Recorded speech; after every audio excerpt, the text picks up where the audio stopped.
Vandazhy പൈതല ഒലിങ്കടവ് road നിർമ്മാണോദ്ഘാടനം നടത്തി. എംഎൽഎയുടെ ആസ്തി വികസന ഫണ്ടിൽ നിന്ന് 20 ലക്ഷം രൂപ ചെലവഴിച്ചാണ് റോഡ് നിർമ്മാണം. കെ.ഡി. പ്രസന്നൻ എംഎൽഎ ഉദ്ഘാടനം ചെയ്തു.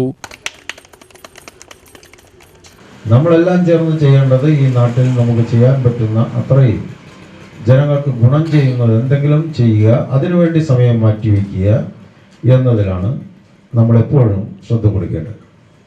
ഇവിടെ ഇപ്പോൾ ഈ കാണുന്ന വെള്ളവരയിട്ട റോഡ് നേരത്തെ ഇങ്ങനെ ആയിരുന്നില്ല എന്നെല്ലാവർക്കും അറിയാലോ.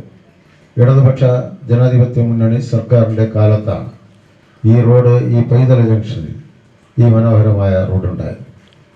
അതും എംഎൽഎ നിർദ്ദേശിച്ച ബജറ്റ് വിഹിതം ഉൾപ്പെടുത്തിക്കൊണ്ടാണ്. അന്ന് 2 കോടിയാണ് നമുക്ക് ഈ റോഡിന് വേണ്ടി അനുവദിച്ച് കിട്ടിയത്. 2 കോടിയില്ല, 1 കോടിയാണ് അനുവദിച്ചത്. പക്ഷേ അതിൻ്റെ DPR തയ്യാറാക്കി എസ്റ്റിമേറ്റ് എല്ലാം കഴിഞ്ഞപ്പോൾ 2 കോടി 2.25 കോടി രൂപയോളം വന്നു.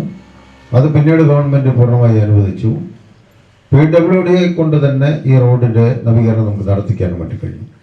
PWD വിഭാഗമാണ് ഈ പൈതല റോഡ്, ഇപ്പോൾ ഈ കാണുന്ന റോഡ് അന്ന് 2.25 കോടി രൂപയോളം ഗവൺമെൻറ് അനുവദിച്ച് ഉപയോഗപ്പെടുത്തിക്കൊണ്ട് ചെയ്തത്.